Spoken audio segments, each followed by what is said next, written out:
Hi everyone, we are going to start now. So today we are going to see what is the MapReduce, Hadoop MapReduce, and what is the need for Spark and why we need to learn Spark as part of the big data technologies stack. Voice is not audible. Just a moment. Just a moment.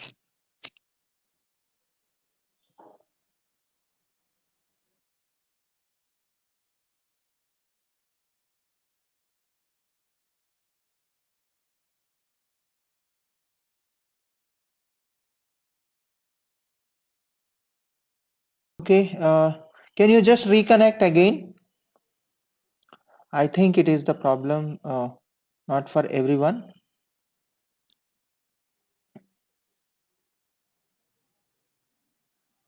Okay. Please do that. Just reconnect.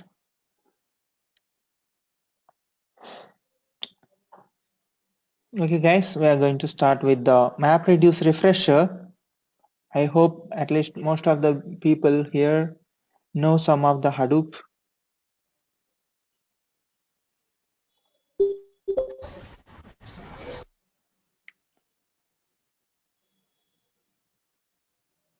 Just just reconnect it.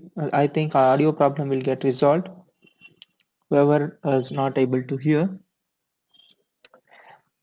This is the agenda for today. We'll go through MapReduce refresher and then Spark and differences between those two, and what are the pre-existing MapReduce and examples for the Spark, where exactly Spark fits and where exactly Hadoop fits.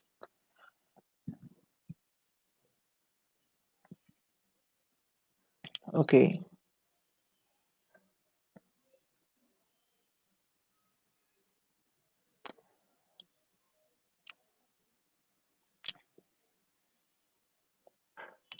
So the Hadoop MapReduce, the base fundamental is a distributed file system for the scalable and fault tolerant systems, right? And there are two phases mainly, that is map phase and reduce phase. And entirely Hadoop is working on only HDFS and MapReduce. So HDFS is a file system. For processing, we have only MapReduce. And how it works? It works at two layers. One is at map layer, which is a record level operations. And then second level is reduce level, which is aggregating the results. So the performance of the MapReduce is very good when the data is huge, and the purpose is high latency programs like data warehousing and analytics, data science, and other type of applications. MapReduce is working very good. Okay, so this is we have so many use cases where MapReduce works very good. But when it comes to online analytics, where the latency is very low latency applications, MapReduce is unable to perform very well. And also we can do the performance tweaking. So this is the actually MapReduce can do. And what languages it is supporting? Okay, the support is very wide.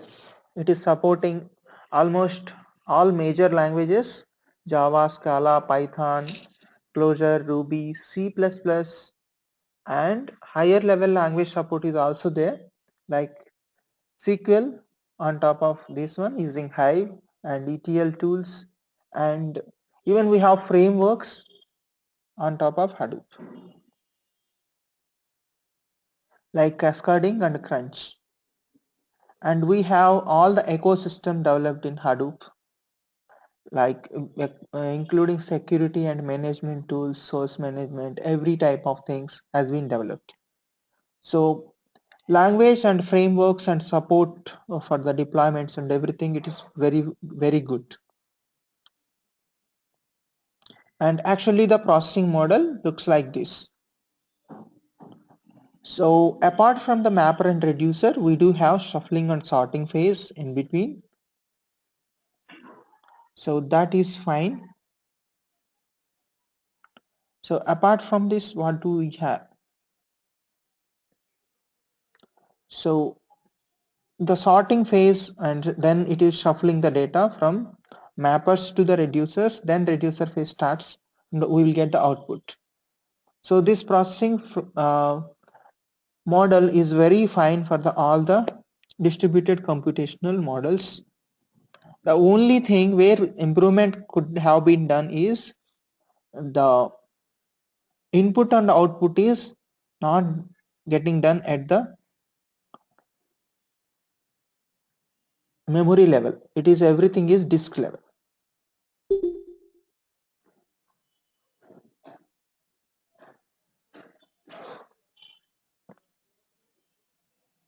Okay, so this is the actually we can do it.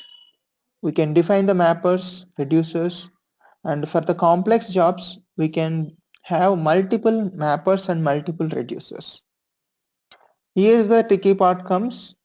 Is it working fine for the multiple complex works, and is it not taking too long, or is there any possibility to do betterment in easier way? So maybe like that input output to the disk that can be reduced where the lot of scope for the improvement. So if multiple jobs are there, it will go like this. So in between disk comes.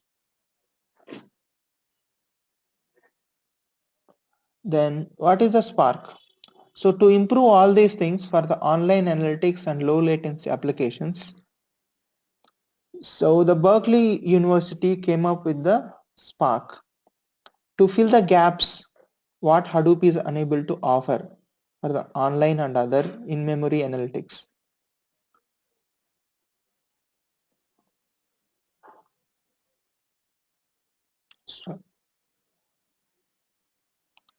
So this has started in 2009 way back in Berkeley University as part of the AMP Labs, which is very active in open source, and it is fully open sourced in 2010, and there are more than 20 projects currently running as part of the Spark community, and very active community. So after Hadoop, Spark is one of the top open source community.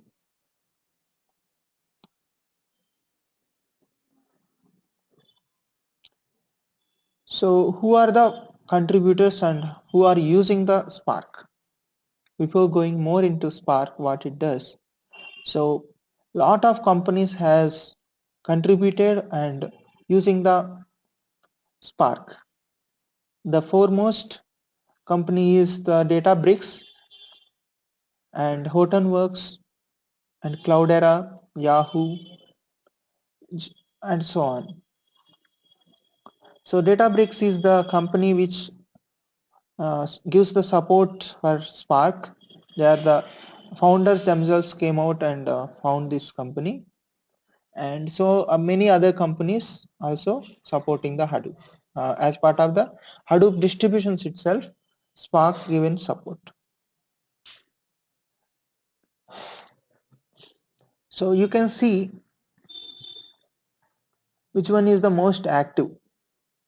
Okay, so the number of people, number of original contributors, number of that shows the how active it is. Okay, Spark is most active than Hadoop MapReduce and other big data projects. So this is the actual architecture of Hadoop, Spark, and how Spark is different from Hadoop and any other thing, how it is able to achieve. the things is we'll see now. So as we have seen, Spark is for in-memory and it is a unified platform. Instead of tools which we have in Hadoop, like we have some different tool for the ETL, some different tool for the database, and we have different tool for the streaming applications, graphs, machine learning, and everything is separate tool, not unified within the MapReduce and Hadoop. So it works on top of the MapReduce and HDFS. So one more layer. Instead of that, if we can unify and everything is part of the same platform, that can leverage many more things. So just like Spark Streaming and Spark SQL and Core Spark, there is no difference for the programmer. Within the same program, he can make use of any of the tool. That is what the unification platform means. That is not possible in Hadoop or any other similar tools. So for streaming, we have Storm. We have to write another code for that. For machine learning, we have another set of things. And even for the Spark SQL, we have Hive, which is almost native, but still it is one more layer on top of it.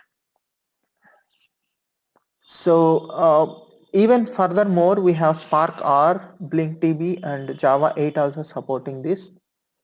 Okay, so this is the power of unified platform.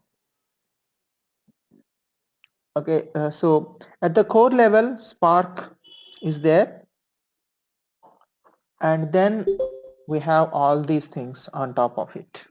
Spark SQL for the SQL queries, and streaming for very fast streaming applications, and machine learning library for all the machine learning algorithms, like whatever we can do it in R and SAS and other machine learning libraries. Most of them are available in mlib, and graph databases uh, we can do in the GraphX. Okay, this is some of the machine learning support has been given in our Spark.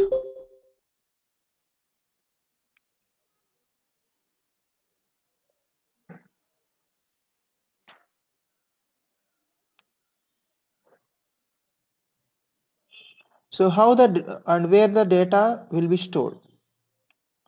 So I want to just let you know here that unlike Hadoop, Spark supports multiple data file formats for storage, not just the HDFS. So data can be stored in any of the file system which is supported by Spark. Some of them are Mesos and local file system, S3 and HBase, Cassandra, MongoDB are some of the supported formats. So the list is going increasing on version by version. So these are some of them. So we can happily work in our own file system in Windows just by installing the Spark. Also we can work along with the AWS, Amazon Web Services, by using the S3 buckets. And as usual, we can work within the Hadoop cluster using the HDFS file system or within any NoSQL database, because most of the NoSQL databases support is there in Spark. And also one more big advantage is we can deploy anywhere. We can deploy it in Yarn, which is the Hadoop deployment engine for any other applications other than MapReduce also we can do. And standalone, Spark itself is a big tool, so it can work standalone. It has its own file system, it has everything on its own, so we can run deploy on its own in the cluster, and we can do it in the Amazon cluster using EC2 or a Mesos file system and deployment. And even we can deploy it in the Google Cloud, Google Computation Engine, and we can deploy it in even other frameworks of IBM and other like Azure, Microsoft Azure and other platforms we can deploy very easily. And the most important for us is language support. Spark is giving support to many of the languages, most of it just like Hadoop. So it is supporting Java, Scala, Python, and Hive Pigure also can be worked on Spark. Most of the work is done. I think beta phase is going on. And also now Spark R. So R language, whatever the machine learning, data analysis, data science, everything can be a native to Spark now.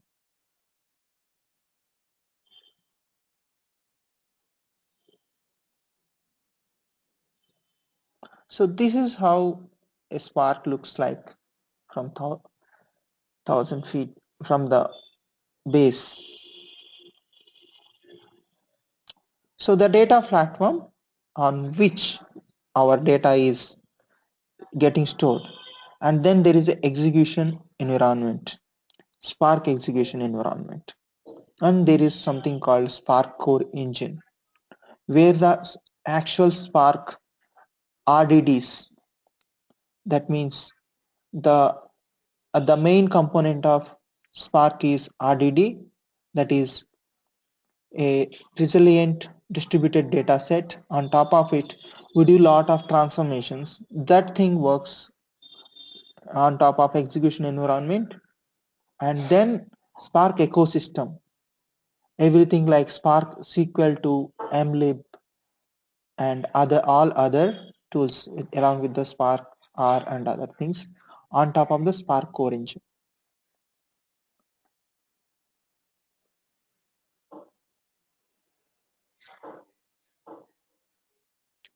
So why we have to choose the Spark and when we have to choose the Spark?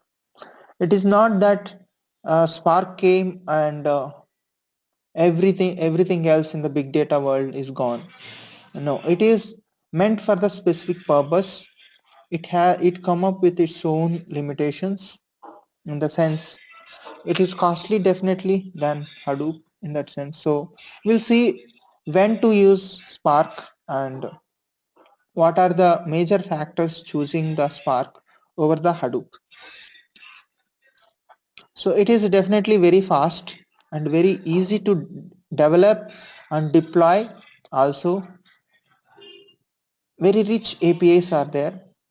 It is basically another advantage is it is functional approach to the programming. So the basic Scala and Python, we can make use of it.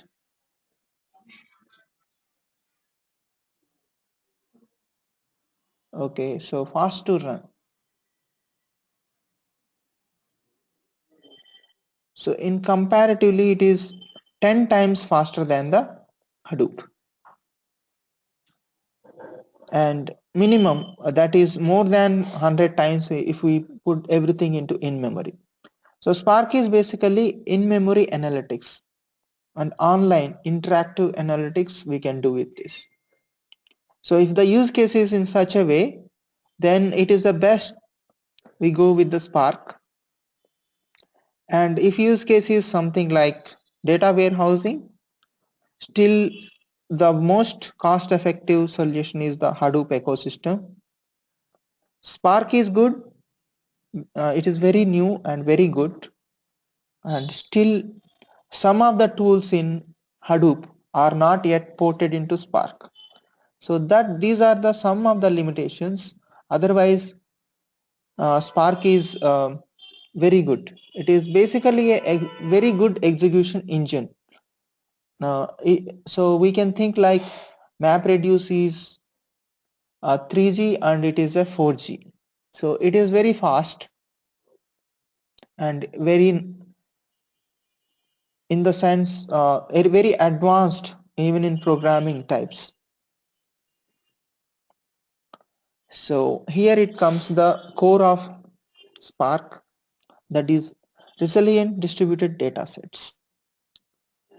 So those who know Hadoop, we know that data is getting stored as a blocks. We have control over the how data is getting stored, and we have also limitation that only in HDFS we are storing the data as a blocks. So what Hadoop whatever the Hadoop does is it is not beyond the one particular file system. So Spark came, and Spark is beyond one file system. It can be deployed on any of the file systems. So they have created one more abstraction called RDD. So that revolves around the fault tolerance abstraction on top of the file system. It is a parallelized data structure on top of any of the data platform.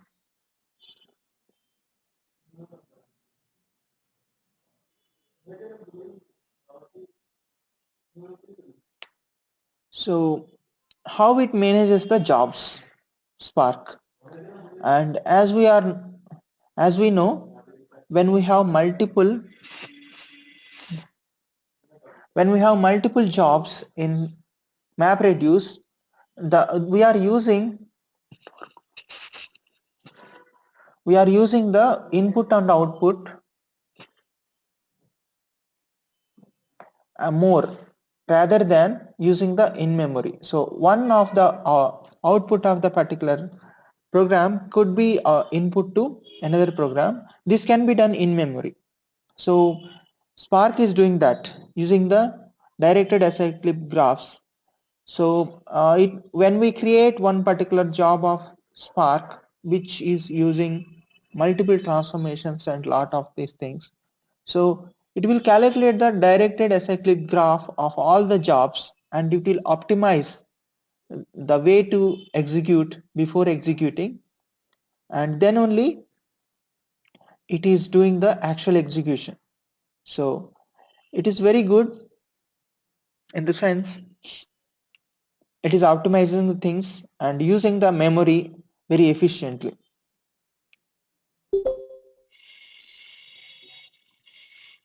So how an RDD, which is a abstraction at the programming level, actually a data set, is fault tolerant. Okay, so the RDD is the basic abstraction. So we can create one RDD from other RDD, and we can filter, and we can map, and we can do lot of transformations on top of it. So for example, job got failed in between, and it will create a lineage graph of previous RDDs, and it will recreate the same thing. So the here storing the lineage graph is giving the edge to the Spark to in fault recovery. Very quickly it can recover from the state where it has lost. So for that only lineage graph, lineage information from where it got actual Hadoop file to the last transformation. It will store the lineage information after every transformation. So there are two kind of operations basically we can do on RDD. Those are transformations and actions. So the transformation could be anything. It can be map, it can be filter, it can be anything which can be done on the any record. So we can group and we can join, and so on data we do lot of operations, everything we can do in the transformation. Then what is the action? Action is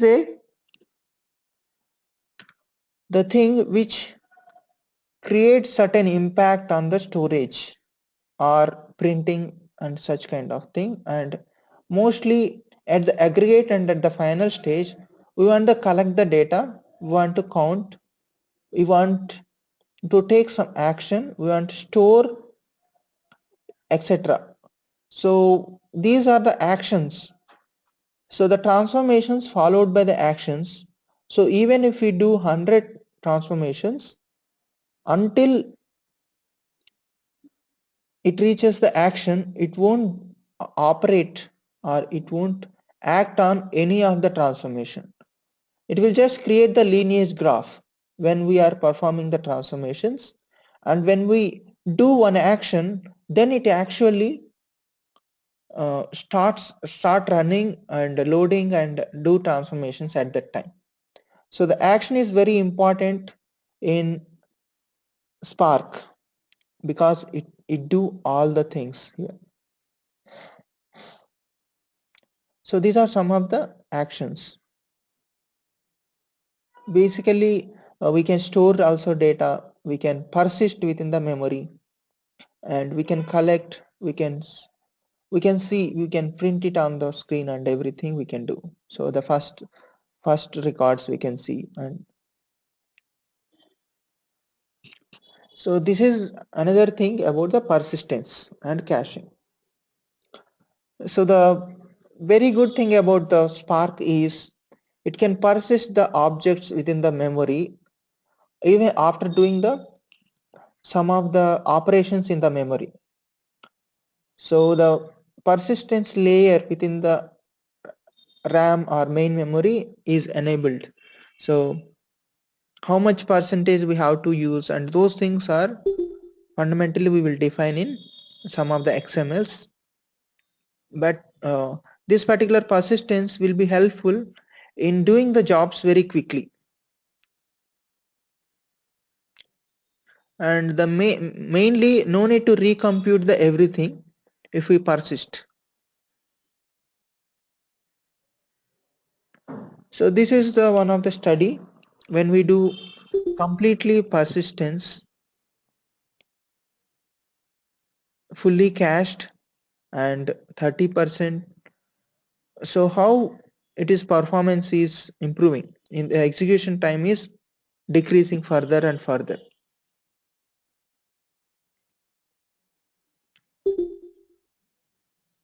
Okay, so we just in compare with the Storm and other things, this is the thing.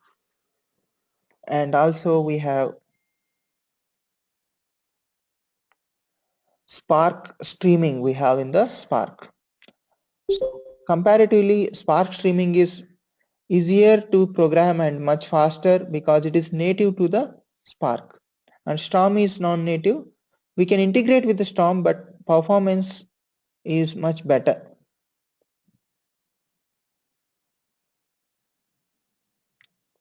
We do have interactive shell in Spark. And as part of our program, we do cover the two languages, Scala and Python. Whichever is preferable to you, we can go through that. So both are interactive, Python shell and Scala shell. We can do the operations inline, which is REPL.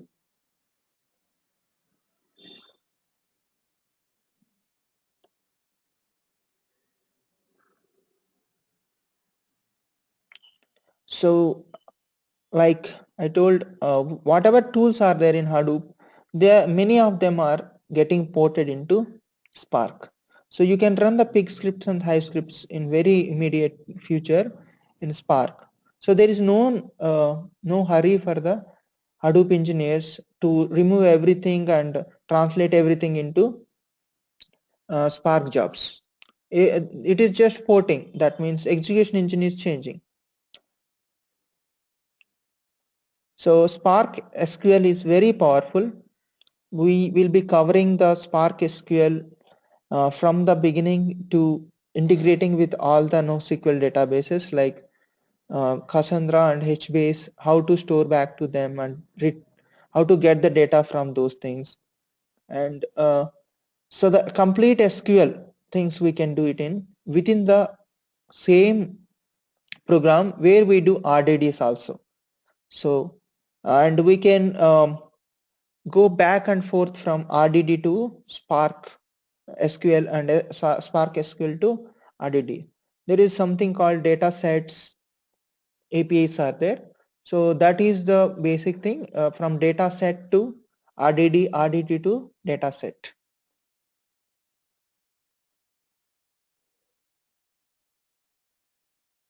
So this is the simple word count program. So which is very just 4 lines of code. Okay.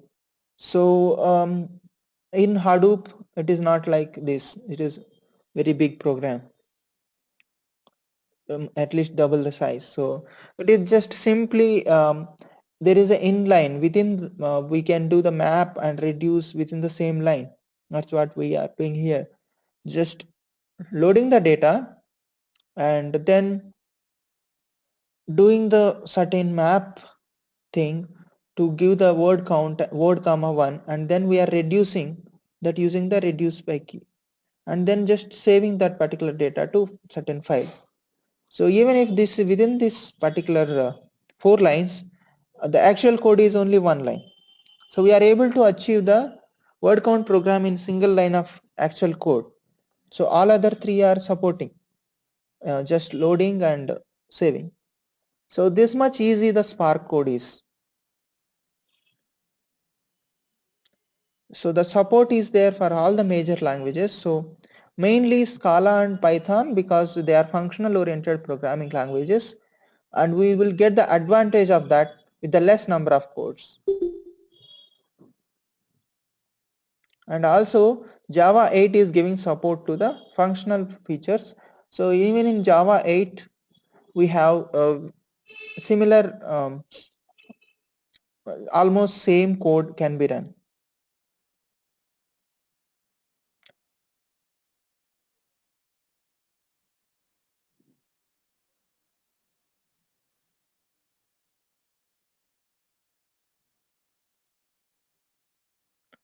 Okay, so here this is what actually Spark is, and I will just go through what our course duration and how much it takes, how easy it is. So we are offering a course in Spark which covers all of these things, mainly Spark core and SQL, Spark SQL and streaming,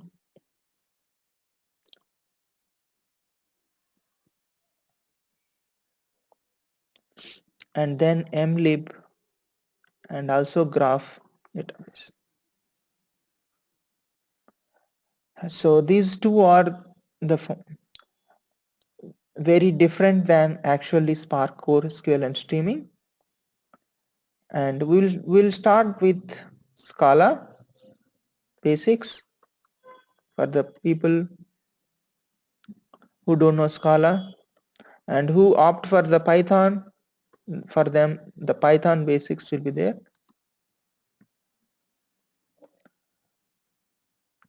and then the project will be there. So we will take 30 hours, 30 plus hours of class either online or offline classroom training. So a most elaborative we will do in Spark core and SQL, because it vast syllabus is there here. So we are supporting all the NoSQL databases in Spark SQL. So we'll see how we can store the data in Cassandra and MongoDB and HBase, and Spark streaming is there, and machine learning library is there, and also we will deal with the graphics. So this is the thing. Whoever is interested, they can just ping me or mail. My mail ID is this, and I'm available at this number. So please ping me when whoever required support. So this is for today. Thank you guys for listening.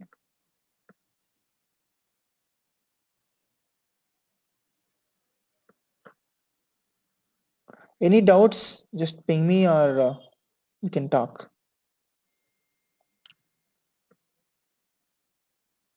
You can just unmute and talk.